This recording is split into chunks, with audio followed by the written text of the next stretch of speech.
Hey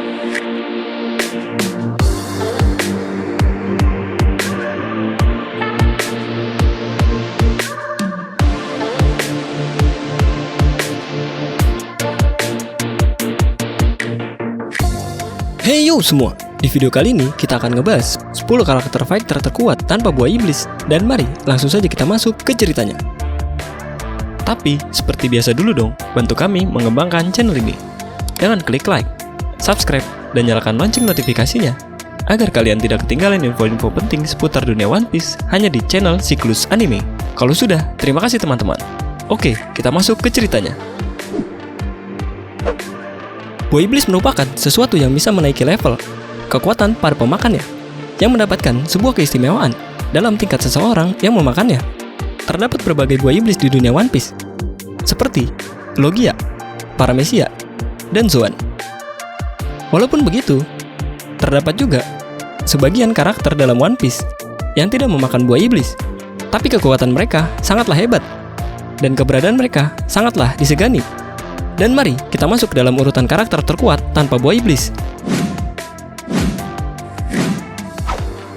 Pada urutan 10, diisi oleh Komandan Bajak Laut yang beraliansi dengan SAP, yaitu Cavendish. Dalam semua hal yang kita ketahui tentang karakter ini, dia pantas masuk ke dalam urutan ini. Dengan bounty 333 juta berry, sudah cukup menggambarkan betapa bahayanya Cavendish. Cavendish juga dengan pedang Durandalnya, yang masuk dalam pedang terbaik di dunia, yang mampu menahan serangan dari Don Jinjao hanya dengan satu tangannya. Cavendish juga sangat handal dalam seni bertarung menggunakan pedang. Dalam chapter 734, Fight Admiral Bastille sendiri mengakui bahwa Cavendish adalah genius of the world. Apa yang menyebabkan Cavendish masuk dalam golongan list ini adalah penambahan kekuatan di dalam mode tidurnya yang diberi nama sebagai Hakuba. Cavendish sangat powerful dan jenius, tapi Hakuba yang ada dalam diri Cavendish lebih baik dari dia. Bisa dilihat dalam pertarungan di Kolesom. Terlihat banyak petarung hebat seperti Sulaiman, Orlombus, Meadows, dan lain semuanya kalah dalam satu momen. Dan dengan anime One Piece terbaru, chapter 1015, Cavendish juga disebut oleh Ace. Itu menunjukkan betapa hebatnya Cavendish. Di urutan ke-9, dari samurai pedang merah, yaitu Nekomamushi dan Ino Arashi. Mereka berdua adalah pengikut yang setia dengan Kozuki Oden, dan mereka berdualah yang mengawal Oden saat berlayar bersama Whitebeard. Berdasarkan dan pengalaman latihan yang mereka peroleh, kedua Ming ini menjadi sangat kuat dan mampu mengalahkan salah satu komandan Kaido, yaitu Jack. Seorang Ming ini juga memiliki sifat alami seekor anjing dan kucing, yang satu sama lain sering berkelahi, dan mereka juga memiliki kekuatan yang tersembunyi yang bisa diaktifkan dan meningkatkan kekuatan mereka jauh berkali-kali lipat, yang bernama Sulong. Yang dengan mode ini, mereka bisa mengalahkan Jack, yang seorang komandan bajak laut terkuat binatang buas.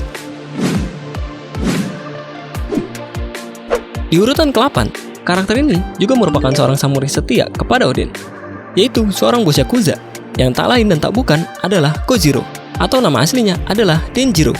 Denjiro juga bertanggung jawab menjaga anak perempuan Oden, yaitu Komurasaki atau Hiyori sampai besar. Dengan penjabaran di atas, sudah terlihat bahwa Denjiro cukup handal dalam mengatur strategi intelijen dan mampu bertarung. Denjiro ini juga mampu menahan serangan Nitoryu milik Zoro. Sebelumnya, kita bisa melihat kekuatan Mihawk yang membelah kapal perang. Dan pada arc Wano juga, Denjiro juga dapat membelah sebuah kapal perang besar dengan satu tebasan pedangnya. Di urutan ke-7 adalah perwakilan dari bangsa Fishman Island, yang tak lain dan tak bukan adalah Jinbe. Sebelum ini, Jinbe adalah anak buah Fish Tiger dan bajak laut Big Mom. Dan sekarang dia sudah bergabung dengan kelompok bajak laut Topi Jerami dan sebagai pemegang kemudi di kapal Sunny. Jinbe sangatlah kuat karena dia pernah masuk dalam kelompok Shichibukai sebelum jabatan tersebut dicabut karena dia menolak untuk menghadang Whitebeard. Setelah dicabut jabatannya, Jinbe dipenjarakan di Impel Down bersama Ace. Tubuh Jinbe sangatlah kuat karena dia mampu menahan serangan dari Admiral Akainu. Watak Jinbe yang sangat dewasa, sangat sesuai untuk berada dalam kru Mugiwara. Dan dalam arc Wano ini, di Onigashima pun, Jinbe dan Robin bergerak paling santai di antara yang lain. Menurutnya sangat bagus ada orang di bagian belakang untuk melihat situasi saat peperangan.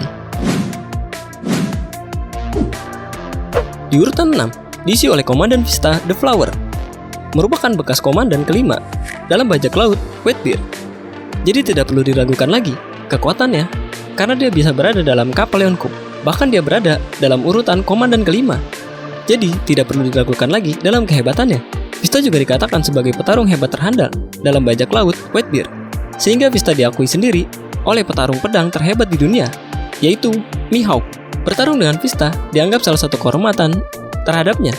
Kekuatan Vista ini dapat kita saksikan dalam pertarungan saat di Marineford, di mana walaupun setelah bertarung dengan beberapa admiral, si Chibukai, dan para prajurit marin, di sana Vista masih tidak mengalami luka yang sangat parah.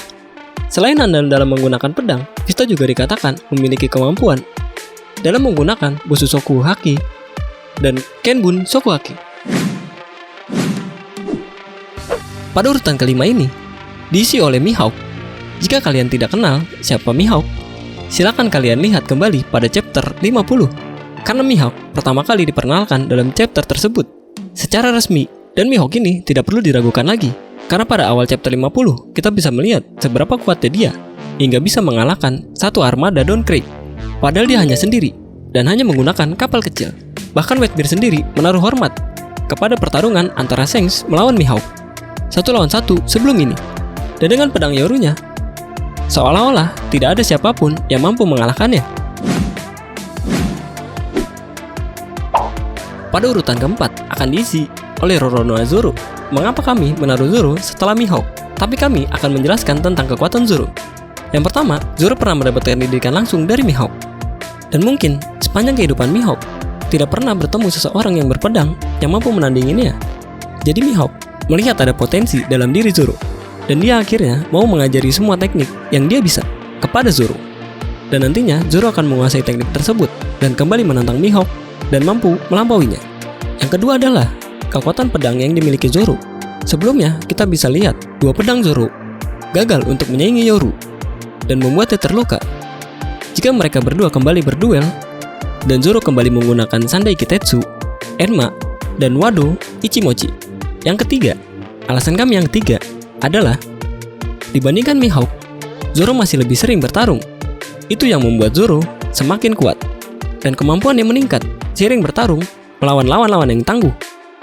Sehingga di Arc Wano ini, Zoro dapat mengalahkan dua supernova dengan mudah. Dan juga Zoro dapat mengalahkan King, yang seorang komandan divisi 1 bajak laut binatang buas. Jadi itulah alasan kami mengapa menaruh Zoro setelah Mihawk.